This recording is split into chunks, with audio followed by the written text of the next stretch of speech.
Hi and welcome to this video about the emotional triggering and mirroring.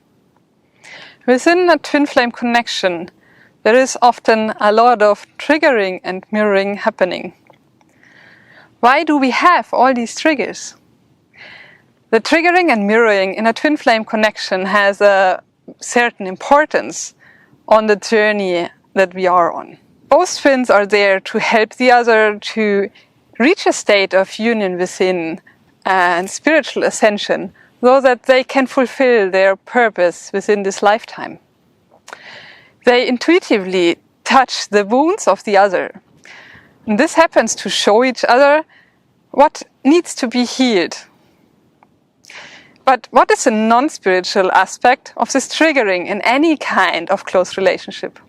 Why do we so often feel offended by the people who are the closest to us? If you like videos like this about love, relationships, healing and twin flames, please like this video and subscribe to our channel. And please also share the video with like-minded friends and family. Now, back to the question why we often get hurt the most by the people we love the most. The one aspect we need to keep in mind is importance.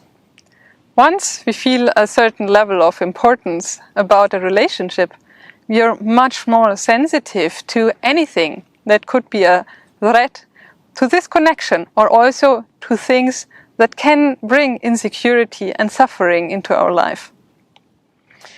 When someone totally unimportant does something to us that could hurt us, we first of all don't expect this person to be sensitive and caring. And then we also don't care if we just move on from this connection and lose contact with them without any problems. So the subjective pain we feel is much less than if a person that is very close to us says the exact same thing. Besides the hurt from the act itself, it instantly raises a variety of subconscious fears and insecurities. One fear is that now we have to experience repeated suffering because we have this person in our life and they disappointed our expectation to be 100% empathetic and loving. Another bad scenario is that we would suffer from now on because we have to leave this connection, even if it means a lot to us. So in both of these worst case scenarios that our irrational mind presents us, we find only pain and more suffering. In most cases, this dynamic is active without any conscious awareness of it. The only thing we feel is pain and fear as a consequence of this painful interaction we had with someone we love.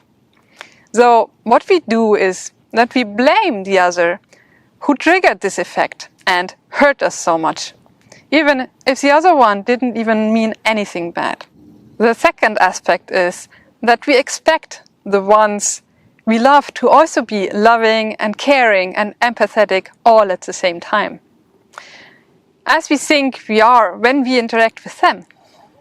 The idea that we have about ourselves communicating well and being open and honest is often not what happens in our communication in real life.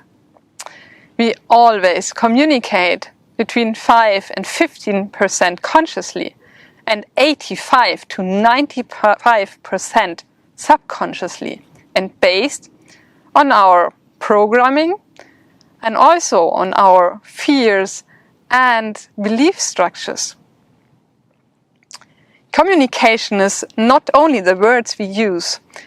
It happens on many levels and is much more complex than what we can assume when we claim to communicate well. We can say loving words full of compassion to others that we have consciously chosen and qualified as good communication. But our subconscious communication is based on our primary expectations of the outcome and the worst case scenario that we expect based on our fears and traumas. So instead of purely saying, I love you and I'm here for you, we might also communicate as an example, I want you to feel the same for me, and I say it because I expect you to erase my doubts about your feelings. As an example for a direct expectation.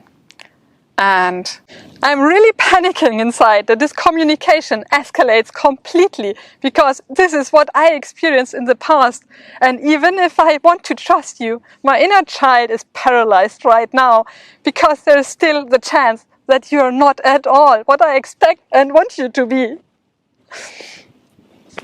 With all these layers of communication, it might very likely go wrong because of the way we speak, or the subconscious tension that we feel and the fear that the other perceives in combination with the loving words that we say.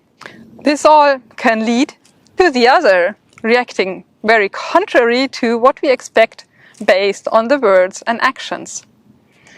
And of course, we would blame the other in this communication, as we were clear and loving and have no idea what went wrong. In the end, we manifested the proof of our fears and expectations. No surprise here. The closer we are to the people around us, the more sensitive they are to our vibrational level and to the emotional layers of what we communicate. The intense, energetic connection between twin flames makes the subconscious and energetic communication extremely strong in relation to the words we use. So no matter how hard we try to be kind and loving with each other, we always carry a blinking sign around that reveals our deepest fears and leads to them being touched by our twin until we finally heal them. And the third aspect is again connected to our inner and often unconscious beliefs and inner dialogue. If we experience a certain level of pain and trauma from our early childhood, we have belief sentences like, "The ones I love the most don't love me." "Others are always leaving me alone." "I'm bad and I don't deserve to be loved." Or, "I always make mistakes that make others angry at me." As a few examples. These belief sentences influence our social interactions not only in our direct communication, like I already explained in the second aspect.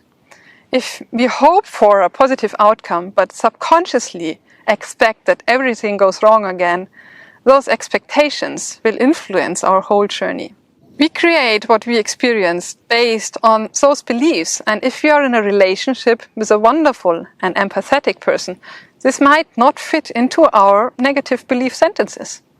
So we unconsciously create a situation that confirms our beliefs. We provoke fights, or we interpret things in a way that goes well with our negative programming tells us. This is why, as long as we live with certain belief structures, we will continuously experience the same outcome in all our relationships. And it hurts a lot, because we thought that with this special person, everything will be different, because it is not only about the others. It is about our own belief structures. I've seen many cases of people after toxic relationships who later met a person where things were supposed to be really different. But after a while, the new relationship turned toxic again and the behavior repeated, because they didn't release the heal the trauma that they have been through. A twin flame connection is the most intense path to healing that we can have. If we surrender to it and work with our upcoming triggers, heal the underlying wounds and move into a future with totally different experiences. I hope this content helps you to bring understanding and awareness to your challenges and triggers in your close relationships. Always remember to be kind and loving to yourself, and of course to all our fellow Earthlings. See you soon.